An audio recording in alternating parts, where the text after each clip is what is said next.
listeners. You are listening to the Film Society at Sam Houston State University Film Podcast, where we talk about nothing but film and everything but film. No, I'm just kidding. We're talking all about film. I'm Jason Smith. And I'm Allie. And today we're going to be talking about a lot of things. We're going to be talking about the Disney-Fox merger, as well as some female-led films that topped the box office last year in 2017, and it was the first time that has been done in 59 years. That's quite a lot of time. That's almost 6 decades. And then we're going to ask a couple of insightful questions and get some answers on that, and then we are going to move to our top 10 most anticipated movies of 2018. Allie and I each have our own list that we're going to go over, and we'll kind of talk about why we're anticipating them and what they mean to us. So first off, we're going to talk about the Disney-Fox merger. Variety reported last year that Disney had set $52.4 billion to invest in the 21st Century Fox, and will acquire them. The acquisition should take like about 12 to 18 months, since it has to go through government. But Disney didn't buy any of the like Fox Sports or any Fox News or Fox Television stuff. So if you like your Fox News and your Fox Sports, congratulations, Disney didn't buy them. But it did acquire most of Hulu. So, I mean, I guess that kind of makes sense, just because like Disney's gonna take everything that it had recently put on Netflix and put it on its own platform. So maybe Hulu is like their first step. But you have any insight onto like what this could mean for like? Well, I didn't know about the whole Hulu thing, so that's kind of interesting. You know, like you said, Disney is pulling all their content off of Netflix and creating their own, you know, Disney Netflix or Disney streaming site, and so maybe they were kind of worried because they didn't have enough content to put on their own streaming service. That's probably why they took Fox's share in Hulu, probably, because they needed more stuff to put on there. That's interesting. I like that. That's pretty interesting. But you know, for the every Star Wars fan out there, Disney didn't own the rights to A New Hope. It didn't have the distribution rights to A New Hope. If this deal finishes going through in the next like 12 to 18 months, they could like re-release all the entire Luke Skywalker saga, and just like keep and like have it on 4K, digital download, everything. It could now possibly have the rights to like release them also. If you like your glorified coasters, i.e. Blu-rays and DVDs, you can now you could possibly buy the box set and never have to worry about having to like rent Star Wars ever again. Right, buy it individually, that kind of thing. But it also within the Disney-Fox merger, they now own the X-Men and Fantastic Four, and they're bringing all these characters back to the Marvel Cinematic Universe. But the thing about that is, Marvel Studios has already laid out their slate for Phase 3, so they won't be coming in anytime soon. So, but I think like what really makes that like kind of pop is that, you know, we'll get a better Fantastic Four, hopefully. Hopefully, yeah. And then maybe Doctor Doom be the next like big bad of the Marvel Cinematic Universe that they have to face. That would be interesting. That would be something more, because Doctor Doom isn't so much, I don't believe, he's more, you know, the down-to-earth guy, so I don't think he's going to be, you know, traveling through portals or dimensions and stuff trying to, you know, and he might, so, I mean, I guess we'll just look out for that. It just all depends, but for right now, we, like, most, like, all, like, anything that Deadpool makes this year, anything New Mutants makes, probably, anything that, like, yeah, Deadpool, anything that Deadpool makes, anything that, Dark Phoenix will make, probably won't go into Disney's pockets just yet. We still have to wait and see if the government doesn't see this as a monopoly yet. Right, and you know, Disney might be trying to make it a monopoly because they're just trying to buy literally everything. Everything. But No more on that. I'm just now realizing, Disney and Fox coming together. And you said Deadpool. I just hope they keep that, they leave Deadpool alone. Because Deadpool made a big impact on the superhero genre when it came out. Having an R, that's our first R-rated superhero movie that did really well. And then that was followed by Logan, which also did incredibly well, Mm-hmm. And so hopefully they don't touch that whole R rating thing. They'll let that, let that be its own thing, leave it alone, because that might lose a lot of people if you try tampering with it and changing it. That's true, and it's kind of to play devil's advocate here a little bit. Like, I know that with any merger comes like job loss, so there are going to be a lot of people losing their jobs. Maybe, hopefully not. Maybe they'll get absorbed in through Disney somehow. But like, I think one of the things that I was not very for this. Like, if anyone had asked me maybe 3 years ago, hey, well, would you like the Marvel Fox to give up their properties and give them back to Marvel? My big answer was always no, mainly because we were so lucky to get so many superhero movies in one in 1 year. Like last year we had 5? Yeah. And yeah, there were quite a few. There were quite a few, and now having them all absorbed into Marvel, maybe we're just gonna have to be reduced to only 2 a year. Yeah, because they're gonna have to space them out. They're not gonna be able to crank them out like they used to. Yeah, so that's probably one of the big things that I was always against for. But now I'm kind of just okay, let's see how this works out in Disney's favor, and if it does work out the way that they want it to, then I think they can make pretty big bank on, because a lot of the top movies this past year were Disney movies, and were Fox was right behind them, I believe, if I'm not wrong, but I wouldn't quote me on that. Yeah. 100%, because I didn't look at that number. Yeah. So on our next one that we're talking about the female-led films that topped box office this past year. And according to a report from the Wrap, the top 3 performing films of 2017 were Star Wars: Last Jedi, Beauty and the Beast, and Wonder Woman. All had female leads, with Daisy Ridley and Emma Watson and Gal Gadot. Yeah, I think that's still, in the works how to pronounce that exact name. I mean, this hasn't happened, according to the Wrap, since 1958, when South Pacific came out, Auntie May May, and the adaptation of Cat on the Hot Tin Roof with Elizabeth Taylor.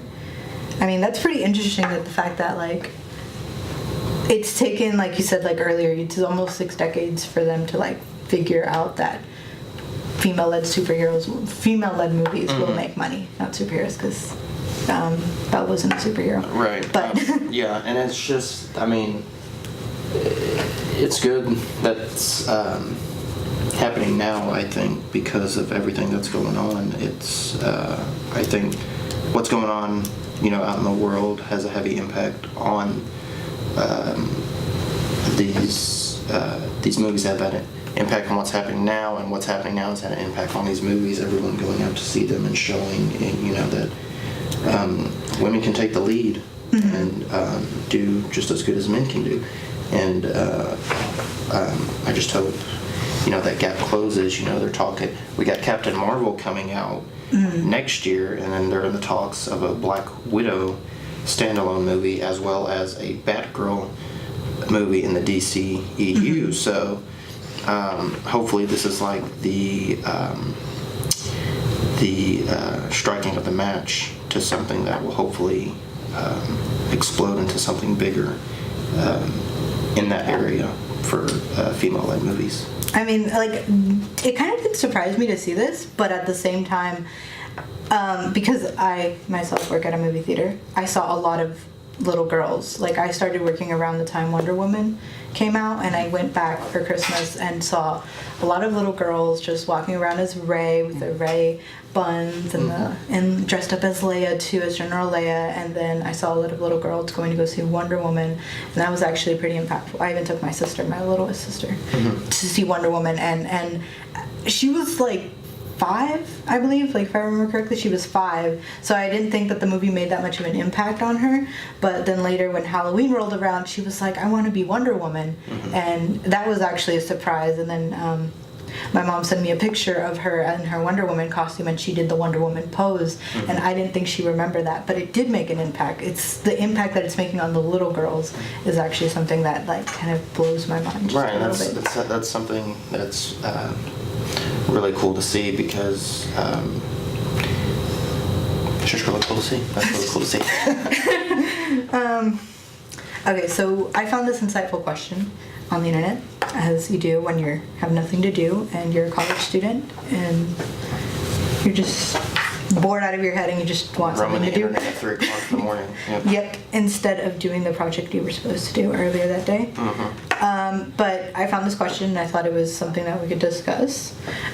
So imagine it's January 1st, 2017, and a Terminator from the future, from exactly 1 year in the future, travels back to talk to you. The Terminator proceeds to tell you 3 stories from the world of movies, and they are: the It remake will make more money worldwide than Justice League will worldwide. Jordan Peele will direct a horror movie getting Oscar buzz, and Disney will buy Fox. Which of these would you like find completely impossible? Like, this could never happen. For me, honestly, I'm gonna go through the ones that I kind of would be like, yeah, okay, that makes sense. And that first one being the It remake will make more money worldwide than Justice League worldwide.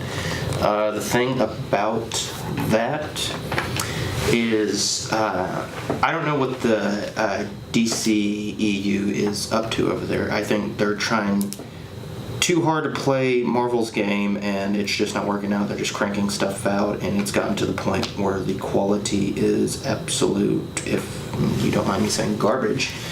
And they're trying way too hard to play catch up, and it's not working. And so, if you keep dealing out stuff that's not good quality, you shouldn't expect to get something big in return. Whereas the It remake, I'm not a huge fan of remakes, but seeing that this movie was a horror movie. Horror movies generally tend to, crush box office because people just love horror movies. So with that one, I could see that happening.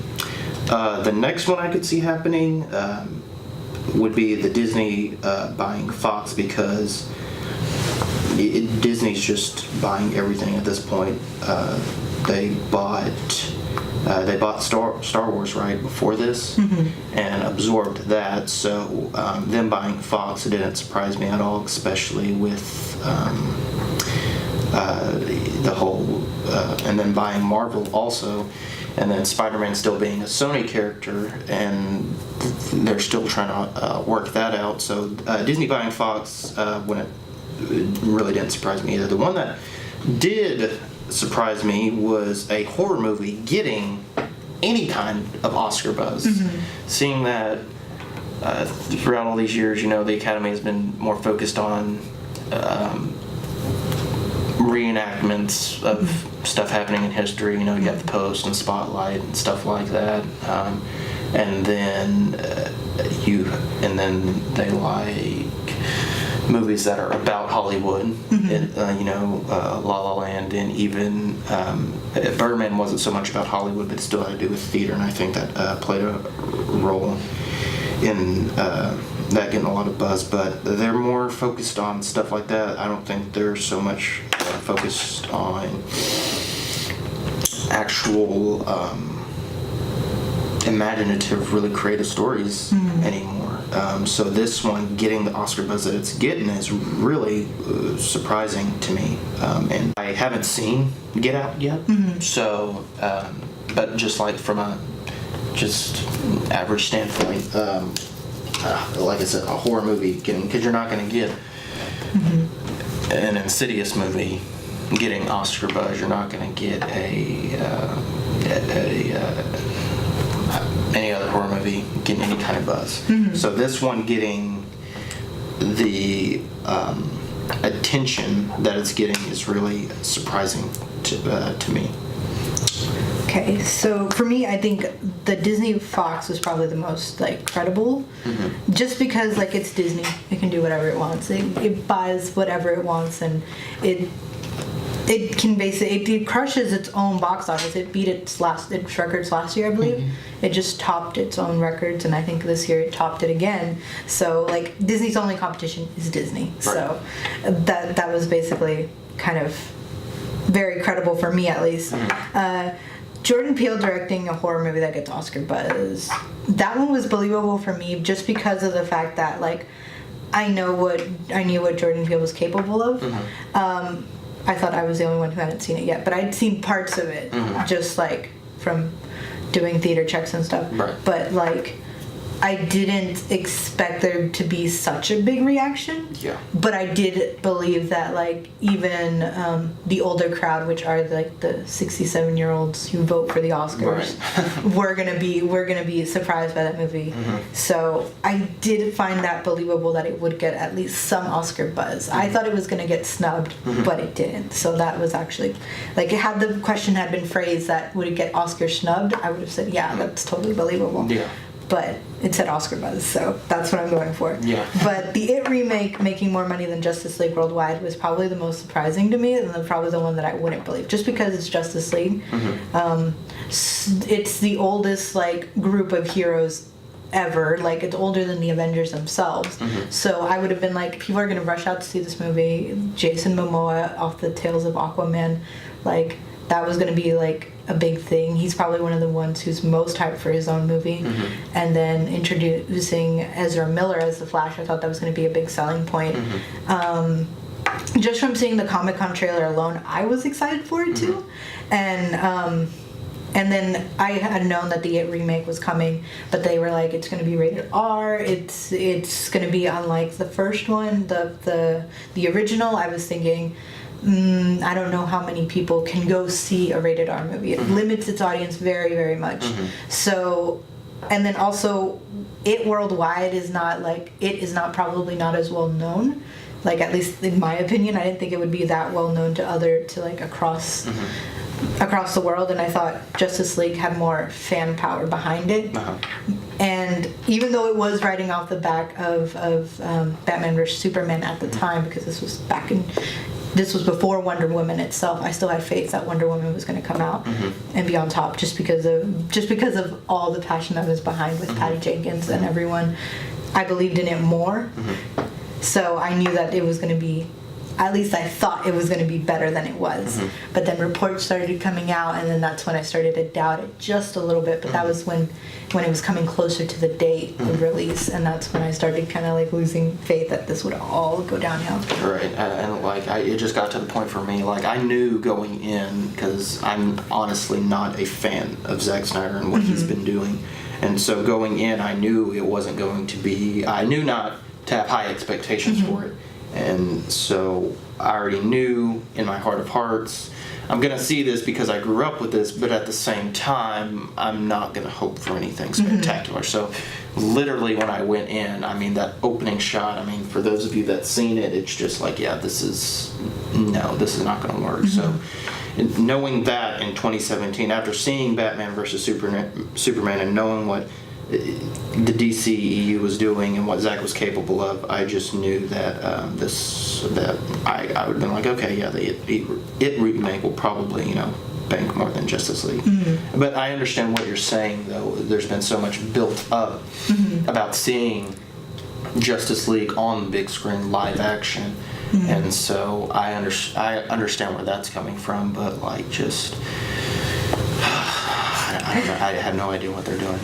I just want to be the fly on the wall for that one and be like, what's up, guys? What's the deal here? Because this is terrible. You're crushing dreams out there. So, but, but talking about it gets me really frustrated with them. So we're going to move on to more hyped up things. More hyped up things. We're leaving 2017 behind, leaving Justice League and Wonder Woman behind, and we're jumping into the start of a brand new year, 2018, with our individual list of our top 10 most anticipated films of 2018. Do you want to go one and one? Yeah, and just like preluding, I don't think we have any specific order. No, we don't. Yeah, because I literally have mine grouped by heck yeah, and then I'll be there, and the last one is nah, okay, I'll be there. I'll be there for that one maybe. But just like the thing going into this, I only have 9 movies that I'm excited for, so I don't have a top 10. I might have a throwaway one in there, but I don't have a like solid 10. Solid It's just 10. I had a solid 9. But like 10, I was like, I looked through the list and I'm like, I'm not really excited for anything. So, you know, I may like piggyback on you for for one of yours, but I don't know. But yeah, but just like any list, this is all like subject to our preferences. So Right, definitely. not necessarily everyone's preferences are going to be our preferences. Right, and I think we were talking earlier, and we have some differences in our list, so that'll be interesting to talk about. But whenever you're ready. Okay, so the one that's obviously a kind of a gimme one, especially for anyone who's like big Marvel fans, is Infinity Wars. Oh yeah, definitely. Avengers Infinity War, which comes out on May the 4th. May 4th? Star Wars Day. You know, that's pretty good. I'll probably wear my Star Wars shirt, but you know, we'll see how that goes down. But Avengers, this has been built up for 10 years now. 10 years. Yeah, one of my friends was watching Iron Man the other day, and I was like, wow, you know. I remember watching that, seeing that for the first time when I was a kid, and it was just like, wow, you know, it's pretty awesome. And now 10 years later, we're like, it's all built up to this. There's my boy Tony up there on the screen, and here we go. 10 years later, I'm really excited. I'm really excited for this one, but why are you excited for this one? Well, it's just that trailer. That trailer was 121 million views in 24 hours. I mean, I knew it was going to do those numbers, but like, who knew that it was going to be just like that impactful? That like, I was trying that entire trailer. I was like trying not to cry because it's going to blur my eyes, and I'm not going to be able to see the rest of the trailer. Right. Trying not to squeal because my roommate's still asleep. I was right there with you. Like I started playing, and I don't even remember what part it got to, but I felt myself tearing up, and I was like, oh my god, It was the quote, this is wasn't happening. Yeah, it probably was. The quote, Nick Fury, played by Samuel L. Jackson, his quote that he quoted in the Avengers, but that really just, I almost just started bawling, but I'm really excited, but I'm not gonna lie, I'm also just a little worried. Yeah. Just a little worried. Mainly because this is such a huge, not just a huge movie, but there's so much also built up behind it. But there's just also so many characters that are going to be on that screen.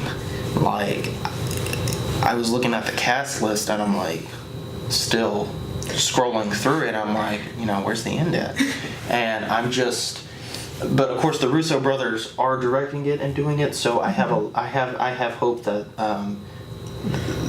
that they know what they're doing with this.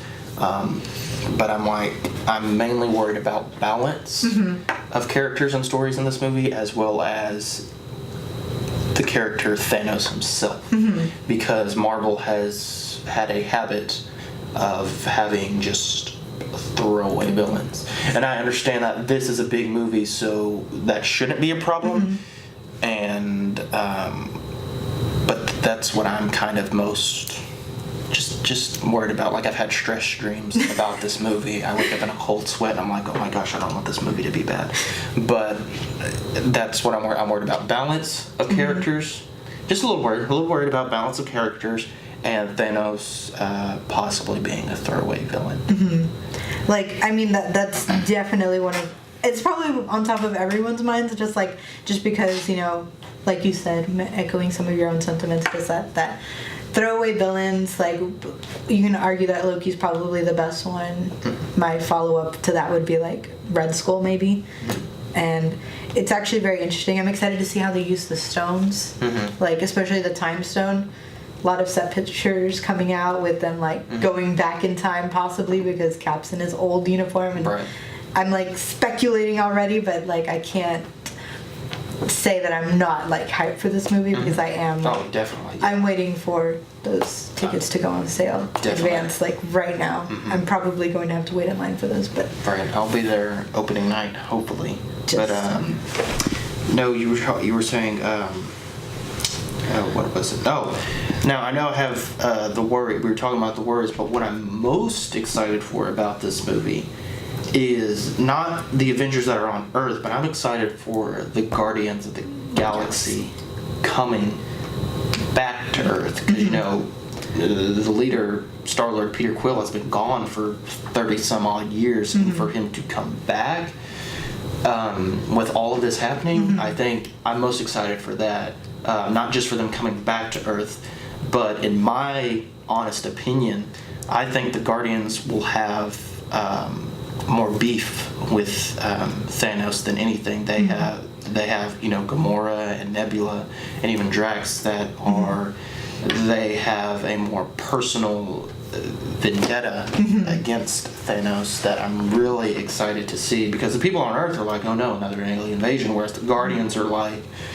we've seen this coming for years. we've seen this coming for a long time.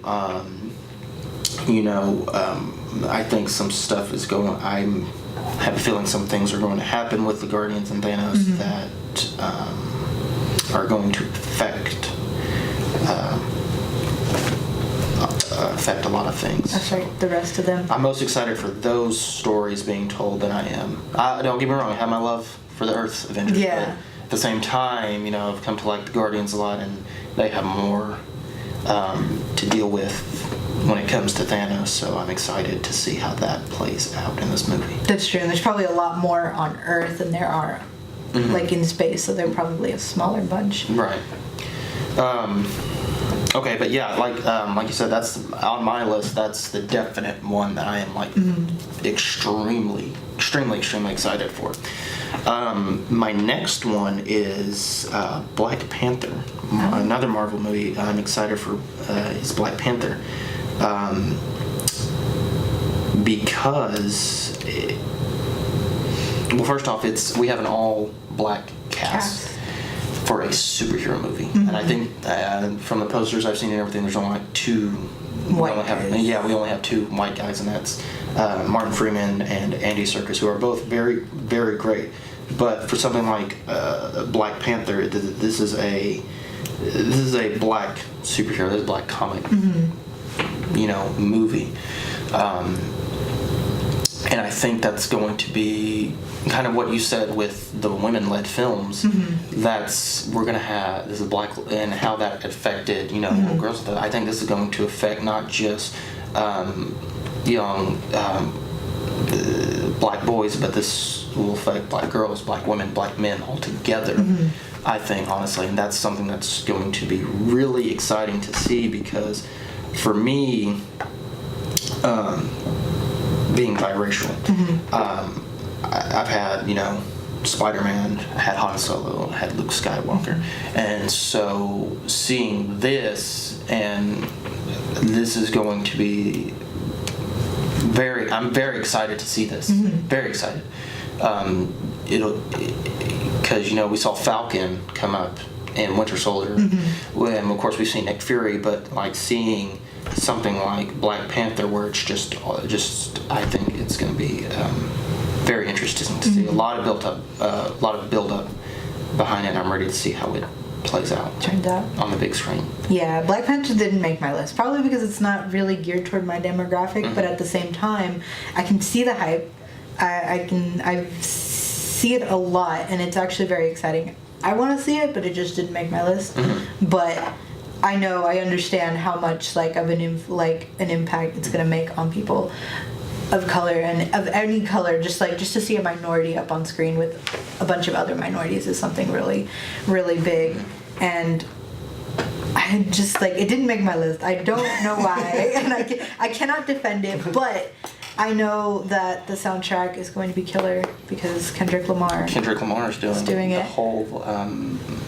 The whole soundtrack, and that's going to be exciting too, because now we have it's just all black cast. We have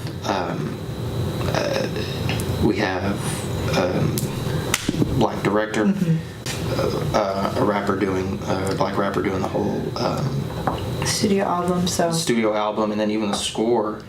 I read that the guy doing the score he actually went to South Africa to listen to some of the like actual music that they play there, and that's going to be incorporated into the actual score. So there's a lot.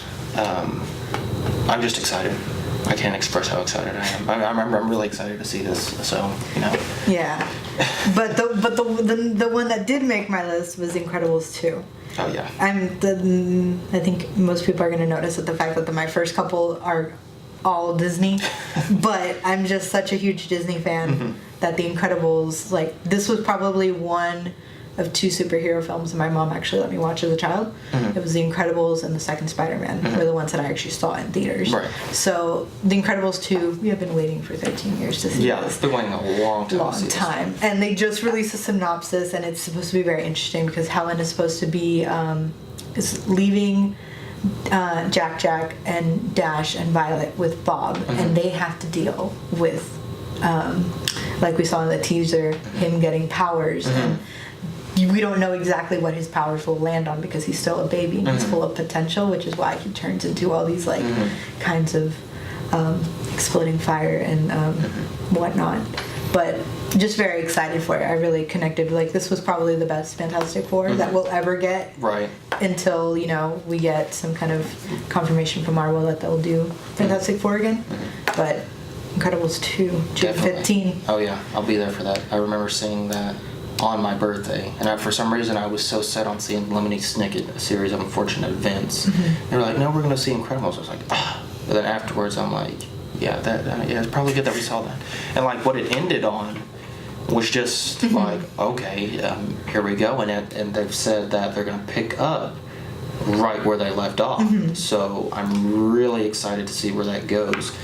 And I'm glad with this movie that they didn't rush it, because I know for the longest time Brad Bird was talking, the director was talking, he just wanted to get the story right. This is not something that you want to rush. Granted, it took 13 years, but can't complain too much because they took their time, and animation has come very far from 13 years ago. So I'm not only excited to see what the story is, I'm excited to see the actual animation and how it plays out, because like I said, it's been over a decade and animation has just gone flash forward. So I'm definitely excited to see the action sequences. I think the original cast is coming back to voice everyone. We got some new people also that I saw the other day that are going to play some new characters. So I'm really, I agree with you. I'm really looking forward to that one, to see that. So I'll be there opening day with all the other little 3 and 4 year olds coming to see it. I'll be like, I've been waiting for this for a long time. So just pushing the little kid in front of you out of the way. It's like, hang on now. You don't know how long I've waited for this. So, you were just born yesterday. You have no idea. That's probably true. But yes, Incredibles 2 also made my heck yeah list that I definitely want to see. My other one that made my heck yeah list was Deadpool 2. And with that one, honestly, I'm not gonna lie, when I went and saw it the first 2 times in theaters when it came out, the first movie, I was not that gung-ho after coming out. I mean, I laughed a couple of times, but I was like, eh. And I think it was just because there was so much hype build up around it that I was building it up, and it kind of left me disappointed. But last month, I went ahead, bought it on Black Friday, and I sat and watched it by myself, and I was laughing and crying the whole time, from tears of joy, tears of sadness. But it was just a really good superhero movie all around, and for it to be what it was really good to see. So I'm definitely excited to see the second one. Of course, because I loved the first movie, but now the guys that did John Wick have come on board. And if you know John Wick, the guys doing it were both stuntmen, and that their action sequences are very, very well done, very character driven. So I'm excited to see not just also the story of the characters, but I'm also excited to see how these action scenes play out, because I believe they have a bigger budget than they did in the first one. Yeah.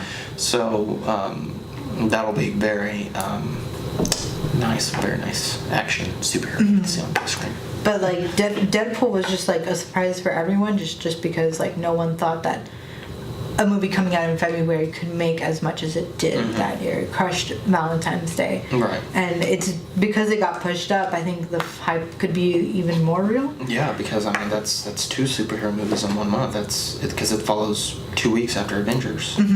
So, And a week before Han Solo. Yeah, so that'll be. That's gonna be interesting. I'm excited. Yeah, Deadpool didn't make my list just because I liked the first one. I saw parts of the first one, but I never fully saw it just because I have children at home. They're little ones, and they cannot be watching Deadpool. And my little brother was actually he saw Deadpool, and he's like 8 or 9, and he saw like a commercial for Deadpool, and he's like, "Can I go see that?" And I'm like, "No, child, you can't go see that. Not yet. Not you yet. Got some time. Wait a while." I told my mom, "Don't take him to go see Lego Batman," which came out around the same month. Yeah. So I told him to take him to go see Lego Batman. Don't take him to see Deadpool because he may look like Spider-Man, but he's not Spider-Man. He ain't no Spider-Man. No, so, but it just didn't make my list because reasons, and I don't know. There's just too many movies coming out in the summer that you got to kind of narrow it down. That it's kind of hard to find a well balance of like I need balanced list. You got to let more some go. superheroes. Like, but no. it was right there though. But my next one was actually Wreck-It Ralph 2, which is Ralph Breaks the Internet, coming out in November, where Ralph and Penelope, I don't know how to pronounce it because it starts with a V and I don't know how to pronounce it. So, but yeah, they something's wrong with her game, with the Candy Crush, no, her game, Penelope's game, and they have to go into the internet to go fix it. They'd have to go, Ralph and Penelope travel to the internet to try to find the missing piece that's missing in her game. So I want to see that just because like it's one thing to take the game from an arcade and take it to the internet where there's like more internet games and virtual reality, so maybe they'll do something with that. I know that they're bringing the cast of every Disney princess from Ariel to Moana and having them come and voice their own characters, but they're going to kind of roast themselves in this movie in a small scene, and that's going to be exciting. But it's just the kid, just like no one expected. This might be our best video game movie ever that we've never, that's just not based on any single game. Right. And maybe the only good video game movie that we have so far. So high hopes for Ralph Breaks the Internet. I'm not gonna lie. I mean, due to all your excitement, I may have to watch this because honestly, I haven't seen Wreck-It Ralph, the first Wreck-It Ralph. I've heard a lot of good things about it, so I may, have to check it out. Sure. The next one, these are kind of the middle section for my list, but the one that I'll be there for it, hype wise, but I'll definitely be there for it. That first one is Ant-Man and the Wasp. I think this is one of the more underrated Marvel movies for the MCU. Just because I'm a big fan of heist movies. Love heist movies. And as you'll probably see later with something else on my list. But when I first saw Ant-Man, the first Ant-Man, I was like, wow, this is, I didn't know something like Ant-Man could be done on its own, And so seeing it, I was like, wow, how is this not up there? Up there with Iron Man and Winter Soldier and all that, because this is a really good movie, and so I'm definitely excited to see Ant-Man and the Wasp. I'll definitely be in theaters for that one.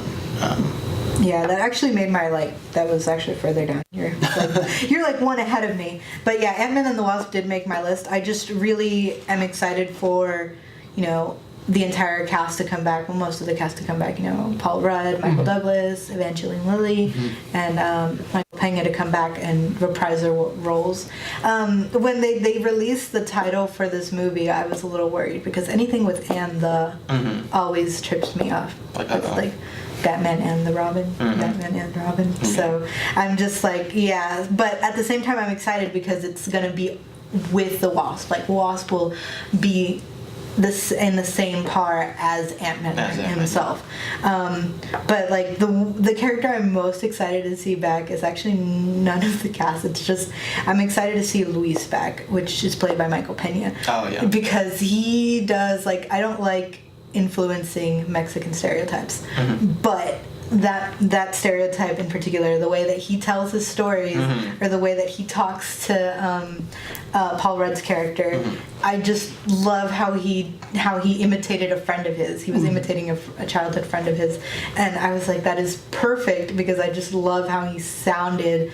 And he sounded just like a lot of my uncles and aunts that talk and they gossip and they're like, did you hear that this one guy told this one guy to tell me that, this happened? It's very relatable. It's very relatable. And to have a Mexican sidekick means we'll have one more closer to having a Mexican superhero on the big screen maybe soon if they can find the right one. Right, yeah, definitely. That's something to look forward to. But what do you got next on your list? Mary Poppins Returns. I know you mentioned you don't like remakes, but this is not really technically a remake. It's more of a continuation of the original Mary Poppins. Yeah. But this one comes out December, Christmas actually, and it actually just picks up just 20-30 years after the kids themselves have grown up. The little boy, Michael, I believe his name is, he experiences a big loss in his life. So Mary Poppins comes back and tries to bring joy into his kids' lives, the same way that Mary Poppins went back and brought joy to their lives when they were younger. And I guess, Emily Blunt looks great as Mary Poppins. She definitely has the voice to sing, because we saw her in Into the Woods and in other things. But probably the one that I'm most excited for is Jack. He's supposed to be a Dick Van Dyke type character, but instead of a chimney sweep, he will be street post lamp lighter, and he's going to be played by Lin-Manuel Miranda, which in my eyes, that man can do no wrong. So I'm super hyped for that movie, and the fact that Lin is now part of the Disney family doing Moana, set to do Mary Poppins, and he's set to work on the music with Alan Menken for The Little Mermaid. I'm super excited for him to come out in this role. Yeah. Just movie-wise. That'll be good to see. So the next one, as I was talking about earlier, the heist movies. The next one on my, I'll be there list is Ocean's 8. And mainly because one of my favorite trilogies right now and growing up was the Ocean's trilogy done by Steven Soderbergh. But this one is different. It's an all-female-led cast, and it goes along with the story of following Danny Ocean, George Clooney's character. It's his sister, who is played by Sandra Bullock, and they're going to go and they're going to rob the Met Gala, the big fashion show or whatever, in New York, and it's an interesting cast that they have. It's her, Cate Blanchett, Mindy Kaling, Helena Bonham Carter, Anne Hathaway. There's two. I think there's two newbies I haven't heard. There's Awkwafina. So I think she's YouTube star sensation or something, and Rihanna will be in this. So it's an interesting cast. I have some faith in it because Soderbergh, I believe, is set to produce or is an executive producer, so he'll have a hand in it. But I think it'll be interesting to see. And I believe there are a couple of characters from the original Ocean's trilogy that are going to kind of make a cameo appearance. So that'll be interesting to see. Yeah, now a lot of people didn't have faith in that Ghostbusters remake, and that didn't do so well just because of the bad backlash too. But I think this one's going to be different just because, they did it right, and they're not going to halt everything to show, hey, here's an old guy that looks familiar to you because he's from the original. Right. Now they're just they're incorporating it into the story, which is actually pretty nice, and I do see where this could go. And I'm actually I'm it didn't make my list, but I would say that I would go see it just because, like you said, the cast is great. I can't think of had something on the tip of my tongue, but like, oh yeah, like I know that I watched a comedian a few months back, and he was like, Ocean's 11 with women could never work, and now I want to see if this movie can prove that comedian wrong. It can work, and women are just as badass as men. Right. So this heist movie could actually be like the next like really, I don't want to say franchise it, because like we all know that franchises aren't always the best. Yeah. But I mean, this could be a really big stepping stone for heist movies for women. And it's not, and the thing, it's not it won't be a reboot or a remake. It's just a continuation because it still exists. It exists in the same universe or whatever. So that'll be interesting to see, something that's just kind of not necessarily picking up where it left off, but it's still taking place after everything that happened with the last trilogy. So that'll be exciting. So the one that I have next is one that's actually coming up pretty soon, Ready Player One. Ready Player One is based on the book by Ernest Cline, who's actually from Texas, so he got to support fellow Texans. But he had a hand in writing the script, so I'm always proud that a writer takes the time to actually like pen their own script. So I'm excited for that. And well, it kind of revolves around like in the future 2045, I believe, like the world is completely a mess, so people go into virtual reality. And this game was created called the Oasis, and they people go to escape, and the creator of the game, who his name is Holloway something, but the creator of the game, he left an Easter egg behind, and he wants someone to find it, and whoever finds it gets control of the entire Oasis, and also there's a monetary prize for them. But I'm excited to see it just because, you know, it's based on a book, and I've read most of it. I haven't finished it all the way. I'm almost there. There are like 10 chapters left, but I'm almost there. It's actually really good. But I'm just super looking forward to it just because Steven Spielberg is directing this. And that actually struck me as like, wow, he's directing this, because as I was reading the book, there are a lot of Steven Spielberg movie references in that book. And then he's like, he said himself, he was very passionate about the project. He came up to the author and with all kinds of notes, and he had a copy of his book and showed him all the notes that he made. And that is a director who's like willing to put in 110% and making sure that the book reflects as much as possible as the movie. So I'm kind of excited for that. Yeah, I get that. I understand. You said a lot of references to Spielberg stuff. That I may have to go see that, because I believe isn't it a lot of 80s? It's a lot of 80s, a lot of superhero movies, like the DeLorean will make a cameo, the Iron Giant. If you watch the trailers, there's a lot. They come at you like crazy. But the best thing to look forward to this is the soundtrack. The soundtrack? Yeah, if you listen to one of the very first trailers, the music in the background just changes constantly. And even at the end of one of the trailers, you kind of hear the Back to the Future like theme in the background, and you're just like, wow, they're really going all out for this. All out. That's all out 80s. But maybe that's why they got Spielberg, so that they can have all the rights to everything that he's done too. Right. That makes sense. Okay, so these next two, because like I said, I have a total of 9, so my list is wrapping up.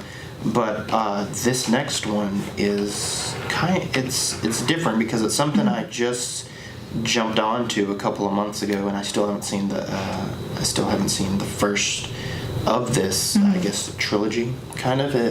It's been weird the way they talk about it, but. The next one on my list it's called God Particle, and it's in the Cloverfield universe. And like I said, I haven't seen Cloverfield, the first one, but I've seen 10 Cloverfield Lane because a buddy of mine he's in love with this movie. It's one of his favorite movies. John Goodman and Mary Elizabeth Winstead. Is it? I think so, but I'm not. Don't quote me on it. I can't guarantee you that I know that. Right. But she's in it, and very good movie, very intense, suspenseful. It's definitely sci-fi, and the way ended would be interesting. But this one, because like the first one took place, I've heard it took place in the city, I think New York, and this one took place in a bunker, so very small. And then this one's going to take place in space, in outer space, and it's about, I believe, a group of astronauts who are in outer space, and they find this thing called the God particle, and something goes wrong, and the Earth vanishes. Just completely, just poof, gone. And then they have to deal with some oncoming supernatural thing that's coming from outer space, that's coming for them. I'm just really excited to see that, because when I read The Earth Vanishes, I'm like, okay, this will be interesting. I'm not sure all who's in the cast, but I just kind of want to, this is something, like I said, I jumped on here recently, so I kind of want to see how it plays out, see how it finishes out, and I'll definitely be in the theater for that one. Well, for me, my next one would be like Love, Simon, which is it's kind of a coming of age story. It's based on the book called Simon versus the Homo Sapiens Agenda. So it's just basically about this guy, Simon. He's living his life, but he hasn't come out to his parents or to his friends. So he's trying to figure out and navigate that world. And it's very interesting because, like, I want to see it just because this could be like the next coming of age movie. You know, a few years back we had The Edge of 17. Last year we had Lady Bird, and now we're possibly, this could actually resonate with more people than those movies did, because it has a wide fan base because it was based on a book. So that's actually pretty exciting. The girl from 13 Reasons Why is in this, so I don't remember her name, but she's in it. But that's enough to go see it. Yeah. Okay, and then my last one, the number 9, I guess, is Wes Anderson's Isle of Dogs. I like Wes Anderson a lot. I like what he's done. Royal Tenenbaums, fantastic. Mr. Fox was really good. And then this one I'm excited to see. Has a very, very large cast. And it's about these dogs in Japan. And it's stop motion animation. Very excited to see. One of my friends said he's not very excited to see that, but I'm like, it's Wes Anderson, I'll go see it, you know. So I'll definitely be in the theater for that one. I'm excited to see it, but like I said, it's kind of lower on the list. I was like, kind of. But you know, I'm definitely gonna see it.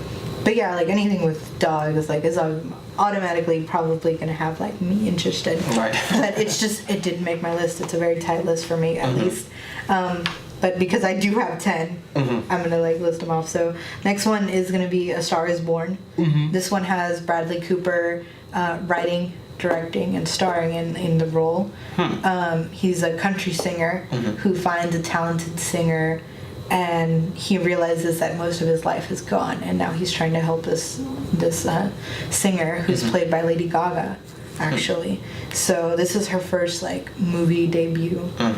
And which is interesting because she's not going by Lady Gaga. She's going by Stephanie, and I don't know how to pronounce her last name, but she's going by Stephanie. So that's interesting. I mean, I've seen maybe 1 or 2 episodes with her in American Horror Story, and she's done pretty phenomenal in that.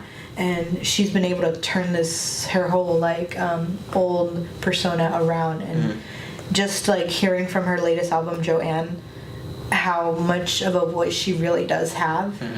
It really proves that she can do this country music movie. She has the range for it. She has the range for it. It comes out it's lesser known because it comes out in October.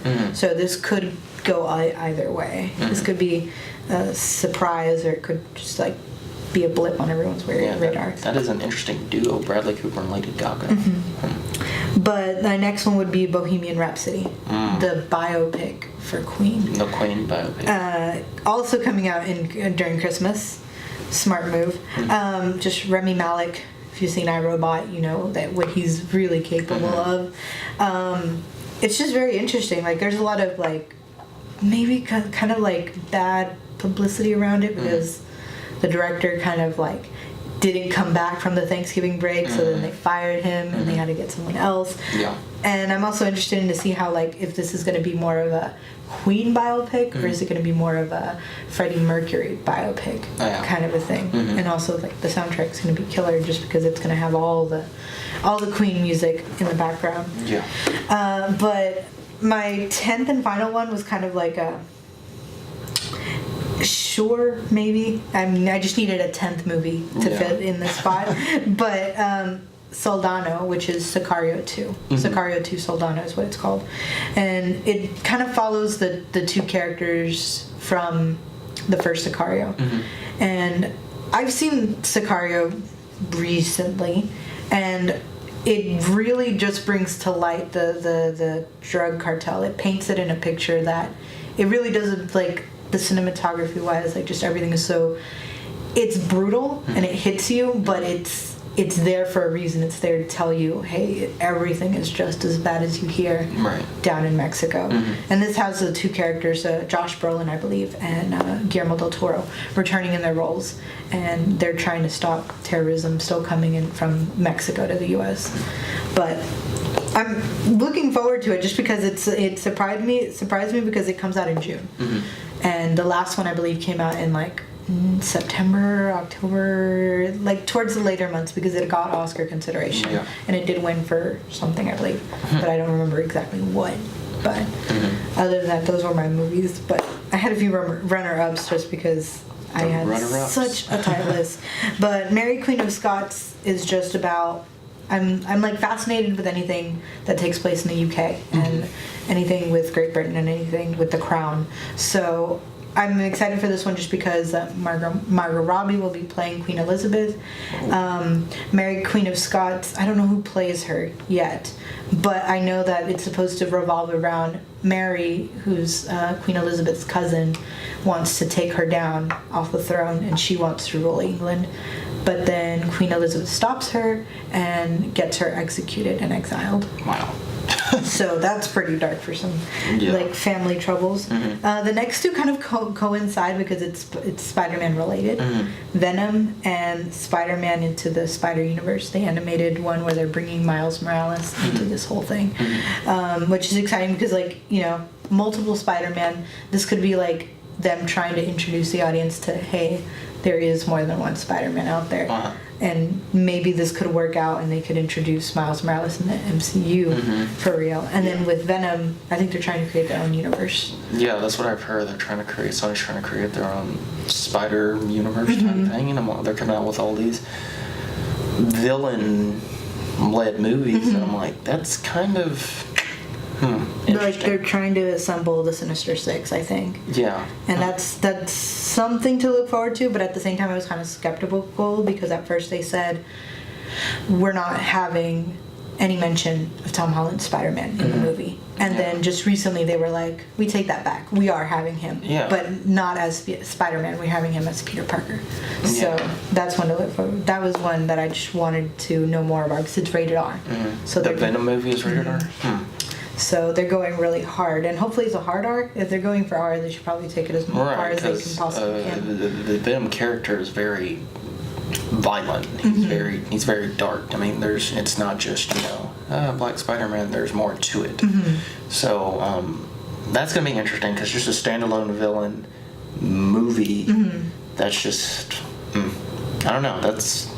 That probably could have made my list just because I'm curious. Just because. But Christopher Robin also made my list just because I grew up with Winnie the Pooh. And with Christopher Robin, this one apparently is going to, like, he's all grown up now. And now he is brought back into the 100 Acre Woods because... I don't know what happens, but something brings him back to the 100 Acre Woods. Like, he's lost his childhood self, so something brings him back. Similar to what happened in Tim Burton's Alice in Wonderland. Something brings her to Underland and has her realize what she's been missing. So those are top, like, 13, 14. Top 13, 14, and top 9. That's odd numbers. I mean, it wasn't a top 10. It was the top 13, top 9. So that may be the new top, you know, titles for this.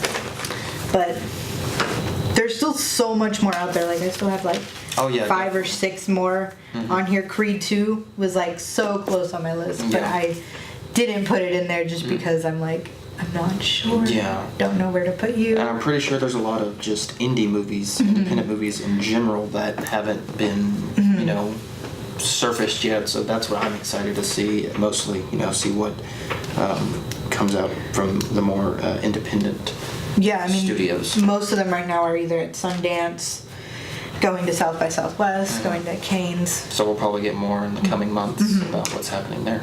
That's true. But other than that, I think that wraps up our first edition of podcast. Our first Film Society at Sam Houston State University film podcast. We're currently working on a much shorter title for that. But thank you for listening. Thank you for watching, and we hope to see you all back here next week.